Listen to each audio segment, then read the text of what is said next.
Boa noite. Criado em 1999, durante o governo de Fernando Henrique Cardoso, o fator previdenciário tinha como objetivo estimular a permanência dos trabalhadores no mercado de trabalho, dentro da chamada reforma da Previdência Social. A nova equação da Previdência passava então a considerar o tempo de contribuição, a alíquota e a expectativa de vida do segurado, de acordo com dados do IBGE.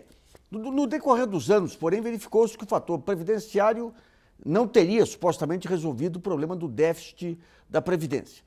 Nos últimos anos, novas propostas surgiram como alternativa ao modelo atual. Uma delas é conhecida como regra do 85-95, aguarda votação na Câmara dos Deputados. Segundo essa proposta, o cálculo da Previdência deve se basear na soma do tempo de contribuição do INSS com a idade do contribuinte, sendo 85 para mulheres e 95 para homens, embora os homens morram antes das mulheres em média. No governo federal, o clima é de cautela, já que existem muitas dúvidas sobre o que pode acontecer com o fim do modelo atual. O Brasilianas.org desta segunda-feira discute o fator previdenciário. Vamos entender qual a sua composição, as razões para o seu fim e quais os riscos atrelados a isso. Para debater o assunto, recebemos em nosso estúdio de São Paulo o advogado especialista em Previdência Social, Roberto Mohamed Júnior, e o vice-presidente da Confederação Brasileira dos Aposentados e Pensionistas, José Aureliano Ribeiro. E em Brasília, o coordenador da área de Previdência do Instituto Brasileiro de Pesquisa Econômica Aplicada, o IPEA, Marcelo Caetano. E contamos também com a colaboração do jornalista Marcelo Zanini. Lembrando que o programa de hoje é ao vivo e você pode enviar perguntas acessando o site www.brasilianas.org.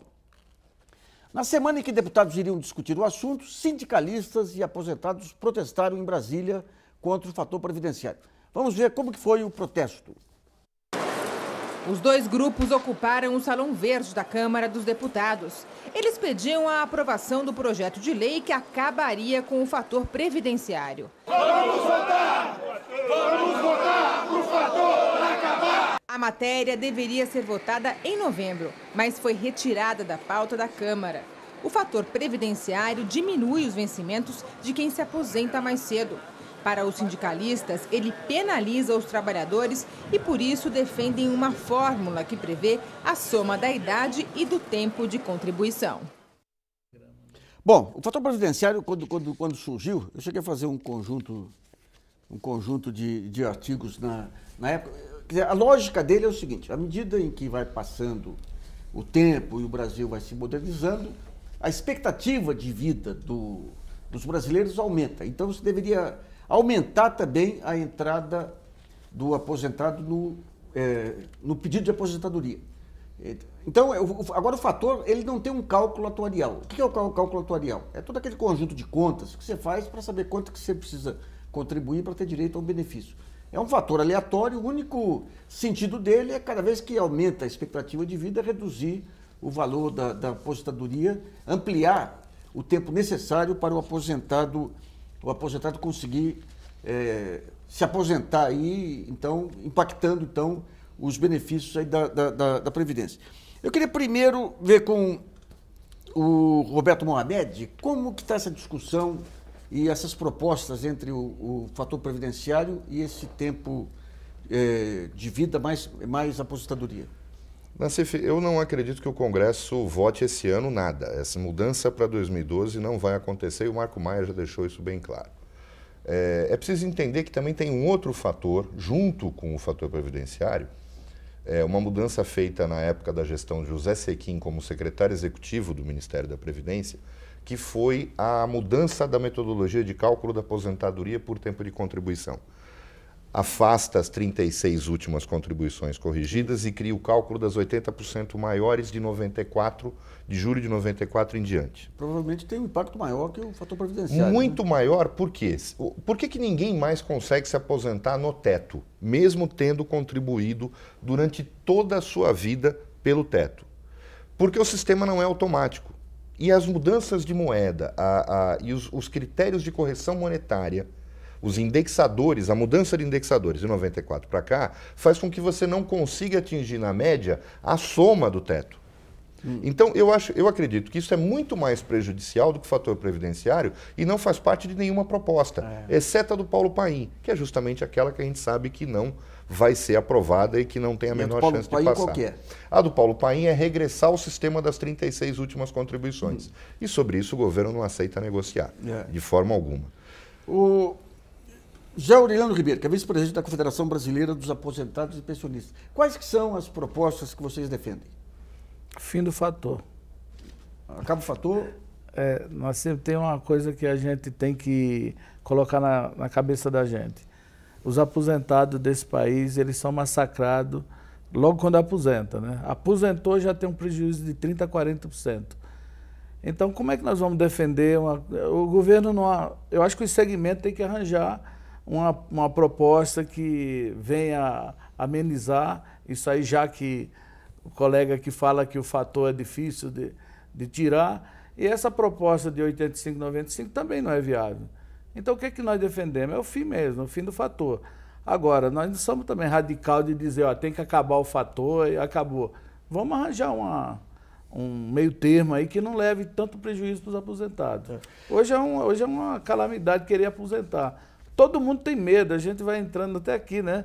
O nego está com medo de aposentar, vou aposentar, já vai uma parte do meu salário, porque quando você aposenta, você perde cesta básica, você perde convênio médico, você perde tudo, e ainda mais 30%, 40%. Eu vou perguntar para o Marcelo Caetano, que é coordenador da Previdência do IPE. Marcelo, vocês chegaram a fazer simulações sobre qual o impacto do fator previdenciário, dessa regra das 80 últimas contribuições? O que pesa mais na definição do cálculo final da aposentadoria? São as duas coisas, né? Porque o fator, se você for observar, vai considerar essa média, que é de julho de 94 até a data que a pessoa se aposenta, só que além dessa conta, dessa média, se aplica o fator. E o fator em si, ele repõe 70% dessa média. O simples fim do fator previdenciário, cálculos que eu fiz, indicaria que no primeiro ano teria alguma coisa em torno de um impacto nas contas do governo na faixa de 1,3 bi, só que isso vai se acumulando, né? E quando chegasse no segundo ano já ultrapassaria 3 bilhões. Então, de fato, simplesmente acabar com o fator para retornar ao que era antes, eu não vejo muita condição. Pode-se acabar com o fator, mas aí tem que se propor alguma coisa em substituição. Só lembrando que o fator ele apareceu porque na emenda constitucional da reforma da Previdência da Previdência Fernando Henrique Cardoso, ele conseguiu aprovar uma idade mínima para o servidor público, mas não conseguiu aprovar uma idade mínima para o RGPS. Então, em função dessa não aprovação da idade mínima, apareceu o fator. Então, simplesmente acabar com o fator sem ter alguma coisa em troca, eu acho realmente muito difícil de acontecer.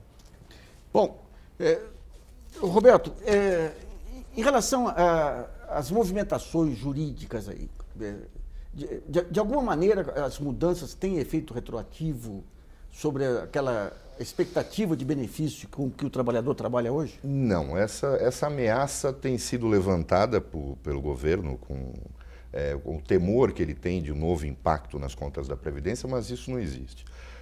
Não existe porque desde que o Supremo, quando julgou o caso da elevação do coeficiente das pensões para 100% a partir de 95, o Supremo foi claro no sentido de que o benefício é regido pela lei vigente no momento da data de início do benefício, da concessão. Então, não se pode falar em retroação. A questão do direito adquirido é líquido e certo? A questão do direito adquirido é preservada, mas é preciso separar o que é direito adquirido. Tá. Né? O Supremo disse, ele fala muito do império da lei quando analisa a questão da Previdência. Eu, particularmente, discordo, porque naquelas ações não se falava em retroatividade, mas em igualar o coeficiente de pensão a partir de abril de 95. Ninguém falou em retroativo. Me pareceu que naquele julgamento houve mais um gesto de boa vontade do Supremo para com as contas da Previdência, o que eu também acho que não é papel do Supremo fazer. Mas existe uma questão aí, e o Marcelo tem alguns levantamentos que eu vi assinados por ele em artigos, da economia que o governo Fernando Henrique, ou da economia que a Previdência teve da implantação do fator previdenciário, que começa com algo, acho que em torno de 31 milhões para cair, ou 310 milhões, eu não lembro o valor que eu li, e vai caindo até representar muito pouco de economia real no RGPS. O que faltou aí é aquilo que eu vejo muito pouca gente tocar no assunto. É a Previdência Social Brasileira dos seletistas, o RGPS, trabalhar em regime de caixa. Ele não capitaliza a reserva. Ou seja, quando ele fecha o exercício com superávit, esse dinheiro volta para o Tesouro para no mês seguinte, da virada do ano, voltar a valer o orçamento. Você não acumula reserva. Então você não vê nas contas da Previdência a folga provocada por todos esses movimentos que os sucessivos governos fizeram para reduzir benefício e reduzir impacto. Você não economiza esse dinheiro. Você faz com que ele volte para o Tesouro e trabalhe em regime de caixa até chegar no prejuízo. Tá. Marcelo, em relação a essa questão de mudança do sistema da Previdência para algo em torno de capitalização, quando se falou há algum tempo, vocês chegaram a fazer estudos de quanto que seria necessário para fazer essa mudança, já que hoje tudo que se arrecada é consumido nos gastos do próprio ano? Olha, é inviável você imaginar que o RGPS venha se trocar de um regime de repartição, que é isso que o Roberto estava comentando, aquilo que se arrecada hoje vai pagar o benefício de quem recebe hoje para um regime de capitalização por uma questão de cunho fiscal, né? O que ocorre é, se você troca o regime hoje da repartição para a capitalização, toda a arrecadação do INSS deixaria de pagar os benefícios previdenciários, que hoje consomem cerca de 7% do PIB, só do INSS, e passariam para as contas das próprias pessoas. Então, quer dizer, você aumentaria a despesa por ano por baixo em 7%. Então, se você for capitalizar isso ao longo de toda a vida, trazer tudo isso para valor presente, para valor da agora, isso dá, vários institutos, organismos internacionais já fizeram isso, varia um pouco de estimativa para estimativa, mas dá mais de um PIB brasileiro. Alguns dão 2 PIBs, um PIB e meio, então, quer dizer, é inviável fazer isso. O que é viável em termos de capitalização é o que o governo, por exemplo, propôs e aprovou, não só o governo federal, mas também de São Paulo, como do Estado do Rio, para servidores públicos. É uma transição bem lenta, né? Para aqueles que vierem a ingressar e para aqueles que ganham além do teto, mas propor uma capitalização para o INSS eu não vejo muito como, até porque grande parte dos benefícios previdenciários, eles não têm o caráter estritamente contributivo. Então, você tem uma parcela enorme de beneficiários, que são os rurais, recebem um salário mínimo, nem tem muita condição de contribuir. Faz parte da Previdência Social brasileira. Então, mas aí eu queria ver... Parte da Previdência... Então, aí eu queria ver com você, Marcelo, pelo seguinte, você tem a Previdência, se for pensar a Previdência Social hoje, aí é o pessoal que contribui, empresas, trabalhadores e os que recebem. As políticas sociais, o Nelson Machado, o ex-ministro Nelson Machado lá atrás, ele tentou separar na contabilidade, até para ficar claro, o que é política social tem que ser gasto orçamentário. O que não é política social é déficit ou superávit da Previdência. Qual que seria a situação hoje com essas transferências sociais aí, sem e levando em conta apenas contribuições e benefícios da aposentadoria? O RGPS, que é a Previdência do INSS como um todo, ela roda hoje um déficit aí na faixa anual de 35 bilhões de reais. Agora, só que isso daí é uma parte rural, que é um benefício não contributivo, e outra parte é urbana, que é um benefício contributivo. Tem a contribuição do empregado, né, que varia de 8% até 11%, até o teto do INSS, e do patrão, que dá uns 20%, o governo tem trocado um pouco esse tipo de contribuição. Dos 35 bilhões, o déficit é todo da área rural. A parte urbana varia um pouco de ano para ano que você observa, mas nesses últimos anos ela tem sido superavitária. Em relação especificamente ao que foi colocado aqui pelo Roberto, quais os cálculos que você fez sobre os efeitos do fator previdenciário nas contas da Previdência?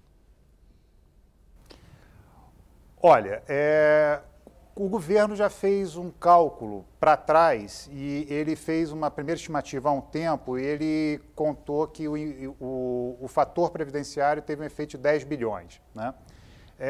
Eu particularmente acho que esse valor é um pouco maior do que isso.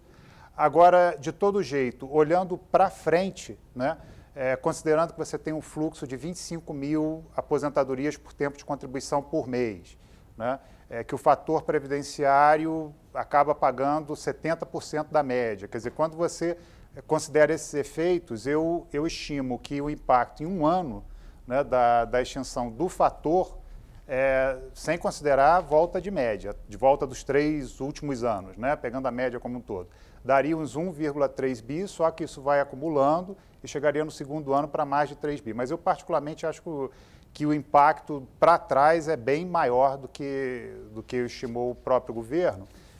E eu não vejo como decrescente, não. O impacto ele foi aumentando em termos de contas públicas, foi aumentando ao longo do tempo.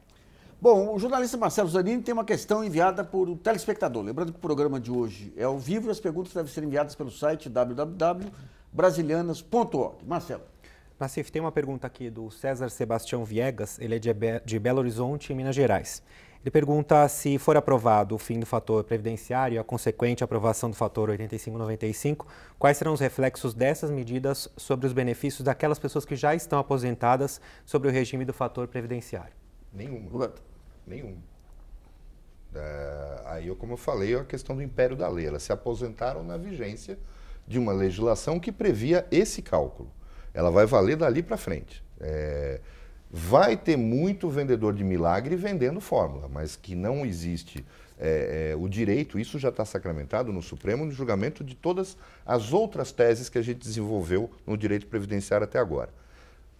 O seu benefício é regido pela legislação vigente no momento da aposentadoria. Então você não pode ser beneficiado por uma mudança no critério de cálculo para quem se aposentar a partir do dia seguinte. É diferente da questão do direito adquirido. Só que como, na minha opinião, a regra do 85/95 melhora o cálculo de aposentadoria, não teria sentido alguém se valer de direito adquirido para se aposentar pela fórmula anterior. Certo. Oriana, não tem muito enganador aí prometendo coisas para os aposentados e levando muito aposentado na conversa? De que maneira que a associação tem trabalhado para evitar golpes aí de escritórios que prometem mundos e fundos para a aposentadoria? Tem. Quando aparece esse sem vergonha aí, nós denunciamos, né? Então existe, mas as pessoas devem procurar as associações sérias, né? As entidades Quais são os principais golpes que têm sido aplicados aí? Essas promessas vazias, como o Roberto acabou de falar. Eles mandam cartinha na casa do aposentado, dizendo que ele tem direito que ele não tem. E com essa malandragem, eles tiram o dinheiro dos aposentados, que ele já começa a pagar antecipadamente para advogado, coisa que ele não vai ganhar nunca, porque é enganoso. Certo. Isso não deixa de não ter processos bons, né? Mas isso, quando tem as associações sérias, elas avisam. Bom, vamos aproveitar que tem muita pergunta hoje de telespectador para uma outra questão. Deixa eu ver aqui mais uma. Tem o Domênico Amaral, de Santa Maria, no Rio Grande do Sul. Ele pergunta, na hipótese da extinção do fator, como ficam as aposentadorias que foram severamente prejudicadas pelo redutor? Alguma perspectiva de pedir a reparação via judiciário? É a mesma pergunta. Coisa, né? É a mesma pergunta. Bom, voltando ao Marcelo. Marcelo. Nassif, eu queria fazer uma pergunta para você em relação a isso que eu falei para o Marcelo. O problema, quando o Marcelo eu falei aquela hora de reserva, não era reserva atuarial, mas fundo de reserva. Quando o Marcelo desenhou a queda do superávit da Previdência provocado pelo fator previdenciário, fica a pergunta, se naquele momento se constitui um fundo de reserva do RGPS, onde se coloca o excedente, se nós pegarmos esses cálculos do IPEA em relação àquilo que foi economizado da criação do fator até hoje, nós veríamos que o RGPS hoje seria independente. Ele se financiaria independentemente das contribuições parafiscais. Porque ninguém leva em conta não só a conta espetada no orçamento da Previdência, que é o benefício rural, mas não é só ele. Você tem os benefícios de ex-combatentes, os benefícios de anistiados que ainda não foram para o Tesouro. Esses benefícios, além da despesa, você tem uma receita que para no Tesouro e não vai para a Previdência, que é das contribuições sociais, que têm caráter previdenciário e que fazem parte do orçamento do regime geral de Previdência. E esse dinheiro também não vai. Quer dizer, separa a despesa, fica o RGPS com o seu rendimento. Hoje, ele seria praticamente um fundo soberano interno para custear a Previdência Social. Marcelo, essas contas estão corretas? Olha, infelizmente, eu não vejo muito bem dessa maneira, né? Quer dizer, quando a gente observa, se for somar tudo, tanto rural quanto urbano, a gente já tem um déficit de 35 bilhões por ano, que até tem caído em função do aumento da arrecadação. Então, quer dizer, eu não vejo muita capacidade de você conseguir capitalizar um regime que tem um déficit desse tamanho, né? Não é capitalizar. Ainda que a gente fosse começar do nada, quer dizer, é muito difícil você conseguir capitalizar um regime e conseguir manter atuarialmente equilibrado um regime em que, em média, as mulheres se aposentam aos 52 anos e os homens aos 54. Quer dizer, se você for considerar só essa questão da aposentadoria por tempo de contribuição feminina, quer dizer, o tempo de contribuição, que são 30 anos, é basicamente o tempo que ela passa a receber o benefício também, que a expectativa de vida feminina aos 52 anos dá mais ou menos na faixa dos 30. Isso sem contar um conjunto outro de benefícios, né, como tem as pensões por morte, aposentadoria por invalidez, salário maternidade. Então, quer dizer, dado que o regime hoje já é deficitário, eu não vejo muita capacidade de você conseguir capitalizar ele hoje, né? E as regras dele eu acho que dificultam essa capitalização também.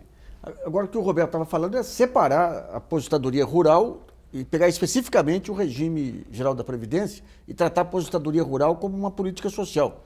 Nesse caso, o que é hoje o superávit da Previdência, levando em conta só o trabalhador urbano?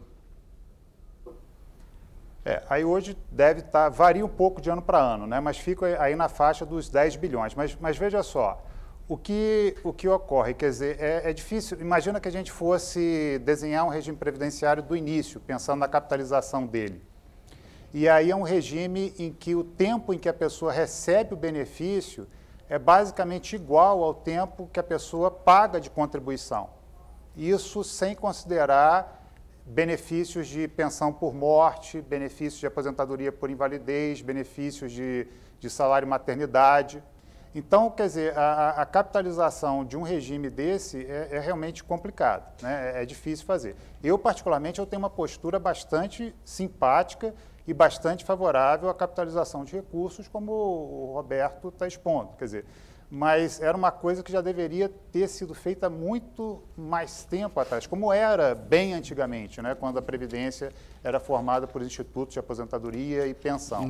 Mas, enfim, nas condições atuais, porque, bem ou mal, tem urbano, tem rural, mas o regime é um só, né? É o regime geral de Previdência Social. Ainda que você separe com essas regras, a capitalização é bem complicada. Bom, nos anos 90, houve uma proposta aí de você capitalizar, criar um fundo de capitalização com a privatização das estatais, toda uma engenharia financeira das melhores aí, mas outros interesses acabaram matando essa proposta. Nós vamos fazer um intervalo e voltamos daqui a pouquinho.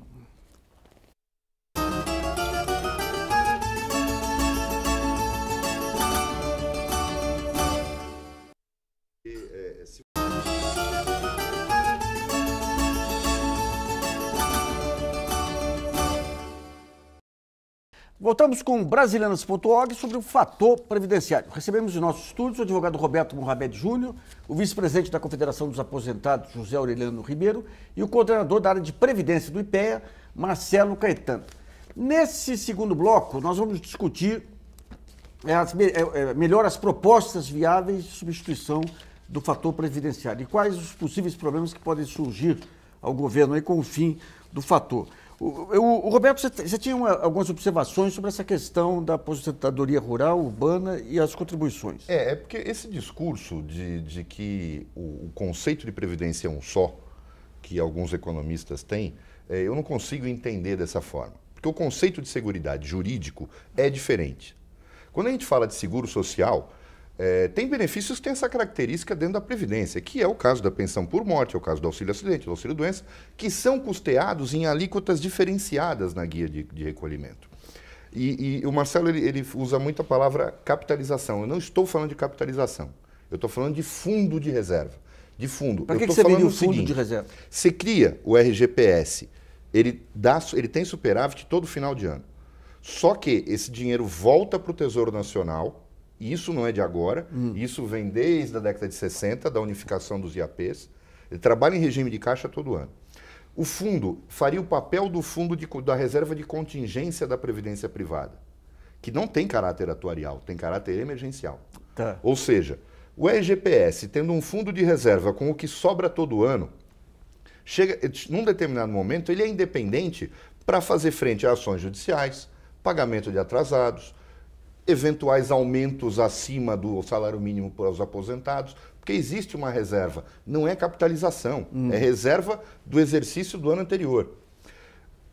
E aí você elimina da Receita as contribuições parafiscais, COFINS, PIS, FINS Social, que existem para custear a Previdência. Mas custear o quê? Aquilo que é pago por impostos, aquilo que deveria ser pago por impostos. Marcelo falou de algo em torno de 35 bilhões entre aposentadoria rural, ex-combatente, anistiado e benefícios não contributivos. Nós arrecadamos mais de 35 bilhões com o COFINS, com o PIS e com o FINS Social. Se eu coloco dentro destes benefícios um dinheiro que já é arrecadado com rubrica marcada para a Previdência, cadê o déficit? Cadê o déficit? Eu tenho os dois independentes. O problema é que, do jeito que é hoje, eu tenho um sorvendo dinheiro, porque o Tesouro não solta o que arrecada, e tenho só o aposentado urbano pagando a conta, porque é ele que tem direitos retirados ano a ano. Marcelo, como é que você vê essa questão? Por exemplo, quando o Nelson Machado, lá atrás, ele fez essa separação entre o que é previdência, o que é política social, eu sei que muitos colegas meus falaram, não, mas pouco importa, o que importa é que existe o rombo. E a gente sabe que não, que dependendo de como que você define o rombo, se o rombo é da aposentadoria como um todo, a única fonte de quem se retira dinheiro é do aposentado. Né? Como que, em termos de orçamento hoje, haveria esse espaço para segregação de contribuições, impostos, da maneira como o Roberto está sugerindo? Seria interessante do ponto de vista da transparência das contas, né? Para deixar a conta mais transparente entre o que é o subsídio que a Previdência, ou que a sociedade como um todo faz para a área rural e aquilo que é efetivamente contributivo, que é urbano. Agora, veja só, de todo modo, o dinheiro vai ter que sair de algum lugar. E sai, quer dizer, o governo arrecada a tributação, não só a previdenciária, mas também de outras fontes, para poder financiar esses gastos. Então, aí é somente mais uma questão de organização de contas, né? E eu vejo isso mais do lado positivo do ponto de vista das transparências, porque, no final, independente de ter rombo ou não ter, no meu ponto de vista você tem um conjunto de benefícios que tem que ser pagos e o governo tem que arrecadar imposto para cobrir isso. E tem pago, né? Os benefícios, bem ou mal, pode ser reclamado o valor, mas, enfim, não atrasam, são pagos todos os meses, regularmente, na conta das pessoas. Então, a questão toda, se ele não for separar esse orçamento, esse recurso tributário ali para a Previdência, ele vai deixar de jogar para outro lugar. Então, no fundo, não vejo tanta diferença, a não ser que seja por uma questão de transparência de contas e dar mais clareza para a sociedade quem subsidia quem paga quem. Marcelo, vocês chegaram a fazer alguma simulação com essas diversas alternativas que estão sendo colocadas na mesa aí para o fator previdenciário? Sim, olha só. É um pouco difícil que a gente também não sabe exatamente qual é a proposta que está por trás, né? Mas vamos então imaginar um caso dessa proposta que está sendo mais discutida, que é a do fator 85-95. Quer dizer, nessa proposta você não altera condição de acesso ao benefício, ficaria 30 anos de contribuição para mulher, 35 para homem, mas você mudaria a fórmula de cálculo. Caso a soma da idade com o tempo de contribuição para um homem desse 95 e para uma mulher desse 85, eles poderiam se aposentar sem a aplicação do fator. Caso chegasse aos 35 anos de contribuição homem, 30 anos de contribuição mulher, com menos, com essa soma sendo inferior a 85-95, se aplicaria o fator. Qual o impacto disso sobre as contas públicas? Depende muito de qual vai ser o comportamento das pessoas em reação a essa nova fórmula de cálculo de benefício. As pessoas podem simplesmente manter a seguinte posição: olha, eu prefiro ganhar menos me aposentando antes. Se as pessoas adotarem essa postura, não vai ter, vai se alterar a fórmula, vai criar uma oportunidade a mais, mas para impacto de contas públicas, você não vai ter efeito nenhum, porque vai continuar tudo como exatamente é hoje, porque as pessoas hoje, quando se aposentam, raras são aquelas que têm essa soma 85-95. Agora, vamos supor que as pessoas reajam a esse novo valor e aí resolvam, não, vou prorrogar mais 3 anos, 4 anos, para aí sim poder ter um benefício maior lá na frente. Em termos de conta pública, você vai observar que nos primeiros anos você vai ter uma redução na despesa com esses benefícios, porque você vai represar esse benefício que é pago. Só que o que acontece? Quando chegar daqui a 4, 5 anos, quando essas pessoas forem se aposentar, o valor do benefício ele vai ficar bem maior. Então, no fundo, se as pessoas tiverem essa reação de prorrogação, você vai observar uma economia que não vai ser só de 4, 5 anos, talvez em relação à situação atual, estimo eu algo que dura entre 10 a 12 anos, mas depois desse período você, como tem um valor de benefício superior, acaba esse valor de benefício superior compensando e você tem uma despesa previdenciária mais alta. Aureliano, como tem sido as consultas que vocês fazem aí aos associados aí aposentados? Qual que seria a tendência aí entre o fator previdenciário e essa outra alternativa? É a tendência de medo, né? Mas não há uma opinião formada sobre qual a alternativa? Só existe uma opinião formada, é o fim do fator para quem vai aposentar. E existe uma outra opinião formada junto aos aposentados, a recuperação das percas. Porque tem uma coisa muito séria que foi o que nós perdemos, né? Nós temos aí aquele 3444, né? Aquele projeto do PAIN, que nós recuperamos as percas. Aqui lá nós tentamos negociar com o governo, fazemos qualquer coisa para pagar parcelado, mas hoje você não vê, não há perspectiva de nada. Ali nós íamos recuperar, nós temos 16% de atrasado também que o governo não deu no processo anterior. E nós estamos aguardando isso aí e não sai nada. Então hoje nós não conseguimos. Isso que o Marcelo, né? Marcelo está dizendo aí que vê essa diferença, ele vê isso no futuro. Nós também, eu estava falando para você que até uns 10 anos, mais ou menos 15 anos, a gente sobrevivia mais ou menos. Depois era o problema, é justamente em cima disso. Sabe por que existe isso? Porque não existe uma discussão com o representante dos aposentados, representante do governo, representante dos empresários. O dia que tiver o pessoal, nesse conselho, todos os representantes, a coisa começa a ser mais justa. Porque hoje só o governo dita a regra. E o governo dita a regra, e além disso, ele não deixa as coisas correr no Congresso. Né? A gente está falando do fator. Adianta aprovar esse fator e ele vetar? Tá. O fim do fator previdenciário? Já aprovamos. Já derrubamos o fator e ele vetou. E se hoje a gente derrubar o fator de novo, ele veta. E aí? Bom, vamos a outra pergunta que o Marcelo selecionou dos telespectadores. Lembrando que o programa é ao vivo e as perguntas devem ser enviadas pelo site www.brasilianas.org. Marcelo. O Rubem Corveto, do Rio de Janeiro, ele pergunta assim, primeiro ele afirma, né, pelos dados do IBGE, o fator previdenciário acompanha o perfil de renda. Os de maior renda vivem mais, usufruem mais tempo, benefício, enquanto os de menor renda vivem menos. Não seria o caso de corrigir essa distorção ou por índice ou por faixa de renda? Ela é corrigida automaticamente, na verdade. Por quê? Quando nós nos referimos a quem ganha mais no Brasil, você está falando de quem ganha mais do que 3 salários mínimos.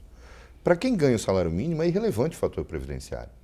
Até porque o benefício de salário mínimo vem sendo reajustado desde 2003 acima da inflação em valores históricos que a gente nunca teve. Só que isso tem um lado positivo para essa população de baixa renda e foge de qualquer tipo de agressão, de qualquer fórmula previdenciária, porque é o piso da Previdência e onde eu atinjo o maior número de pessoas. Mas no momento em que eu estou tratando esse pessoal que contribui pensando em salários mínimos, ele vê o benefício dele despencando a cada reajuste de salário mínimo. É normal ouvir Você deve ouvir na associação, eu me aposentei com 9, hoje eu ganho 3, cada hoje eu ganho 4. é uma leva que cai para o salário mínimo. E isso, inclusive, era um discurso que se fazia de oposição no tempo do Fernando Henrique.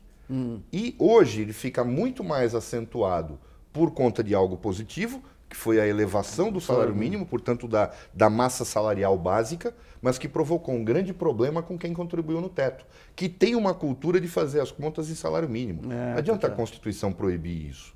A cultura das pessoas é eu contribuí sobre 10 e eu deveria estar ganhando 10 salários mínimos. Daí dá uma sensação de pobreza aí que não é, às vezes, real. Eu não sei, viu, Roberto, se já chegou para você mas já teve pessoas que aposentou com X salário mínimo, dizendo que ele ia ganhar X salário mínimo por mês. Não existe exceção, todo mundo acontece isso. Qualquer pessoa que ganha mais de um salário mínimo tem essa descida. Mas me parece curioso que, no final, tanto nessa questão de aparente briga de classe, quem está no teto e quem está no piso, puxando o que o Marcelo falou, é que fica sempre a palavra impacto nas contas da Previdência.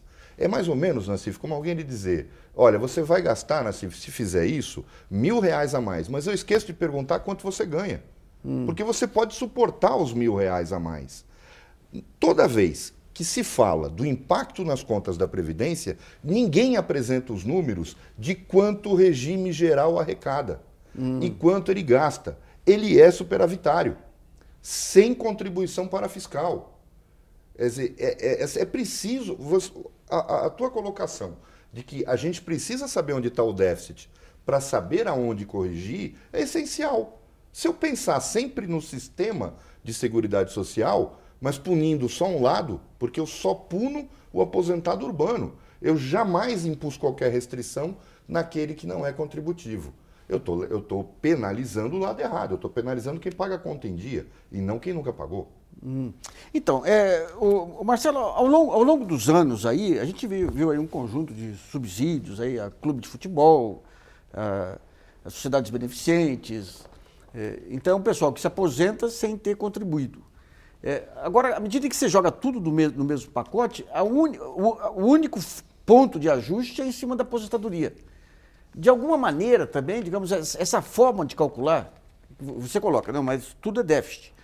Mas, digamos, essa maneira de calcular, que você fala que vai ficar mais transparente se você separar tudo. Mas, politicamente, não é essencial para poder repartir de uma forma mais equânime, digamos, os custos aí das políticas sociais? Sim, eu não discuto em relação a isso, não. Essa transparência é fundamental, saber quem está subsidiando o quê. Quer dizer, eu comentei no início um subsídio do urbano em relação ao rural, você acabou de lembrar vários outros subsídios que existem aí, né, que são contribuições a menos, né, que empresas fazem. Então, tem clubes de futebol, entidades filantrópicas, e agora mesmo o próprio governo vem mudando a base de contribuição da Previdência, alterando dos 20% da folha, a contribuição que os patrões pagam, para uma contribuição sobre faturamento, que aí varia um pouco do setor que está sendo beneficiado. Então, deixar essas coisas transparentes é fundamental para ver quem está subsidiando quem, com certeza. Agora, o ponto fundamental é o seguinte, tem uma despesa que tem que ser paga, né? E aí o recurso tem que vir de algum lugar, né? Então, no final, alguém vai ter que pagar. Isso daí indica a transparência e ela é fundamental, mas, bem ou mal, a sociedade vai ter que pagar a tributação para bancar os benefícios, né? De todo jeito, o que ocorre é porque tem esses dilemas, né? Se observa a contribuição previdenciária no Brasil como elevada. Quer dizer, se a gente for pegar, tirando essas exceções que estão ficando cada vez mais comuns, o trabalhador paga entre 8% e 11%, né?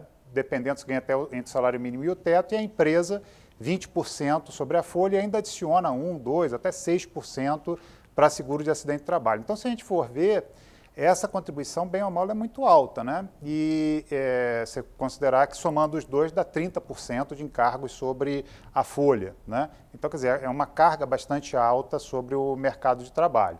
Então, o governo, bem ou mal, eu imagino, né, que ele observa que essa contribuição é alta e está tentando reduzir para tentar dar mais competitividade à economia, né? Porque se você for pegar um produto importado, porque tudo está interligado, né? Por exemplo, o produto que vem da China, ele não vai pagar essa contribuição sobre a folha que o produto brasileiro paga, né? Então, quer dizer, está tudo muito interligado. Agora, a questão da... Então, a contribuição é alta e afeta várias outras partes da economia. Agora, essa questão da transparência que você colocou é fundamental. Bom, nós vamos a mais um intervalo e voltamos daqui a pouquinho com o Brasilianas.org.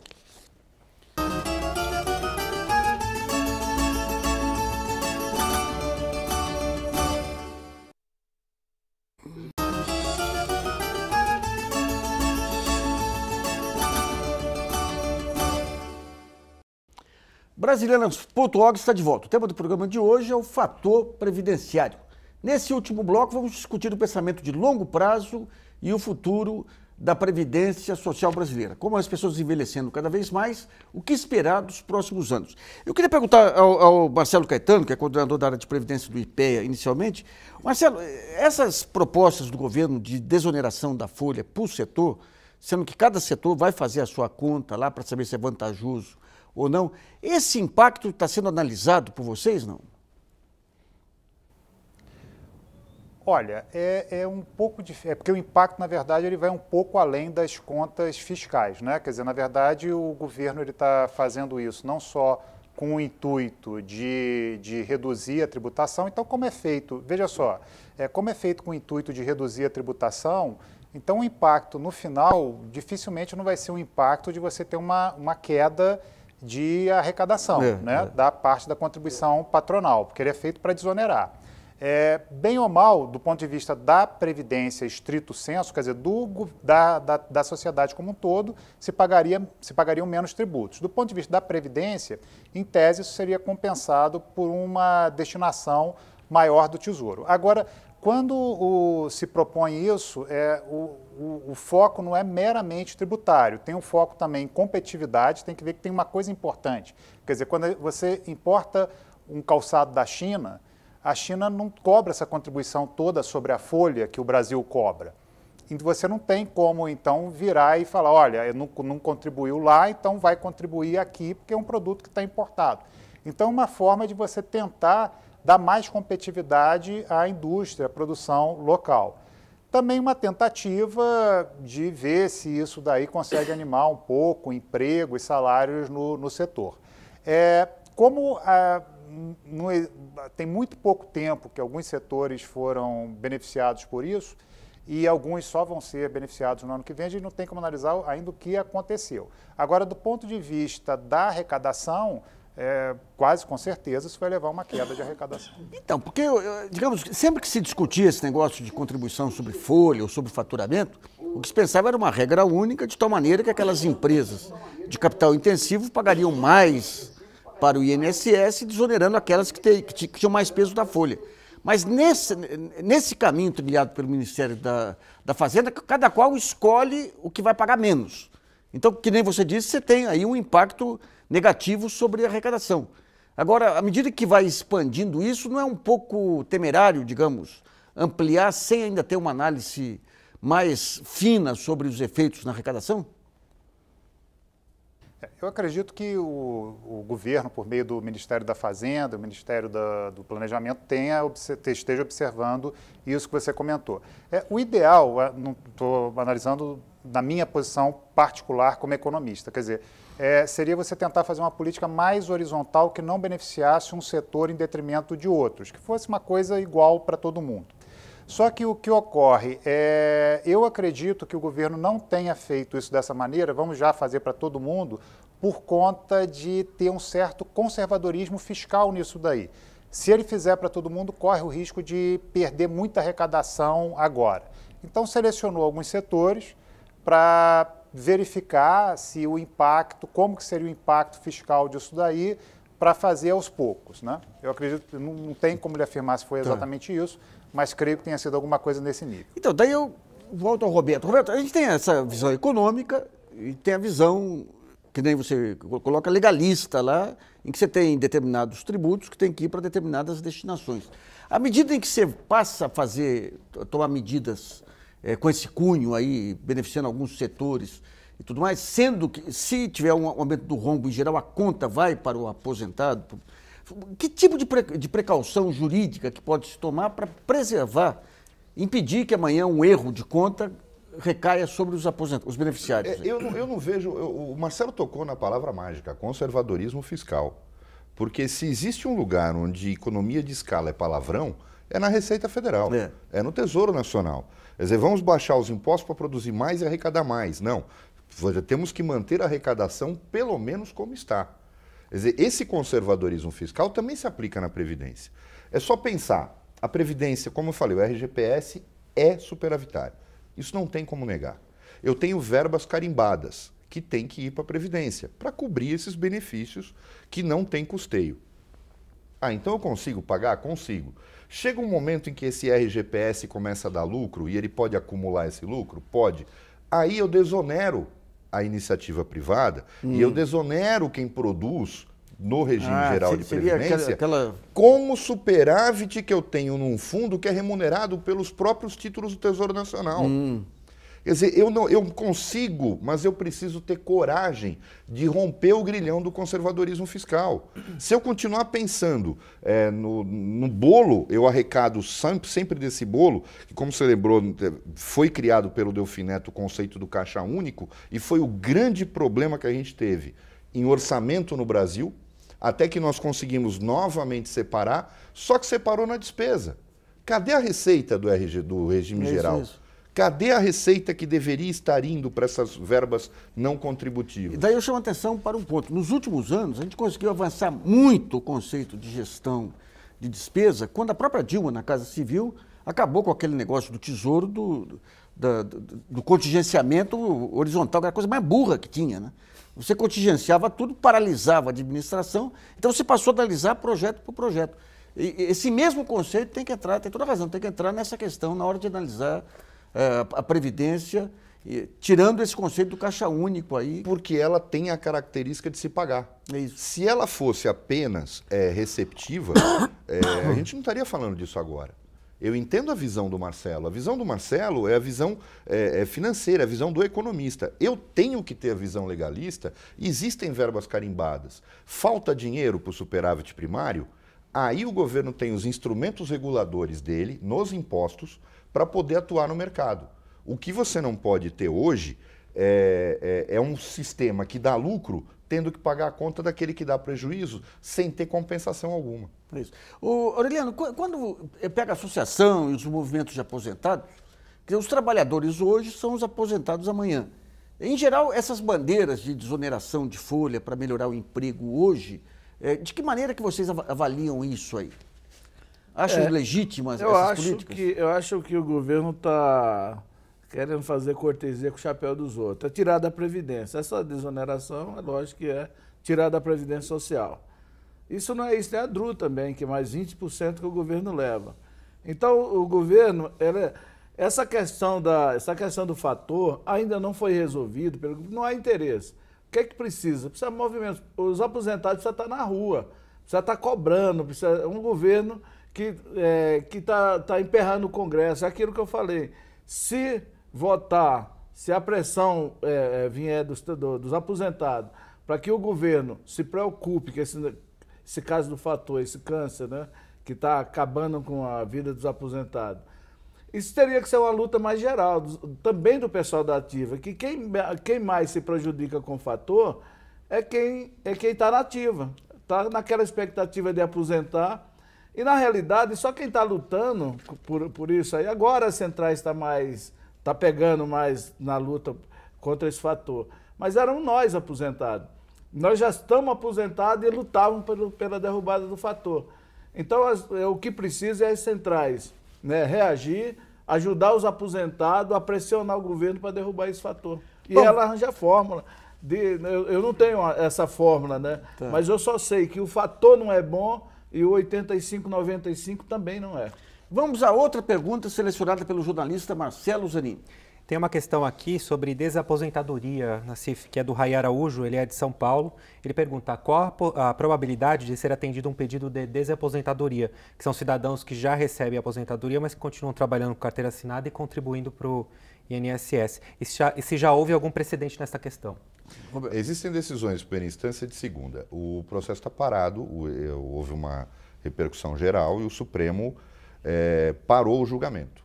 O problema é que desde o momento em que foi pedido vista no processo de desaposentação que está no Supremo e o retorno do julgamento que deve ocorrer lá por março, abril, depois que os recursos do processo do mensalão forem julgados, o Supremo já mudou de composição.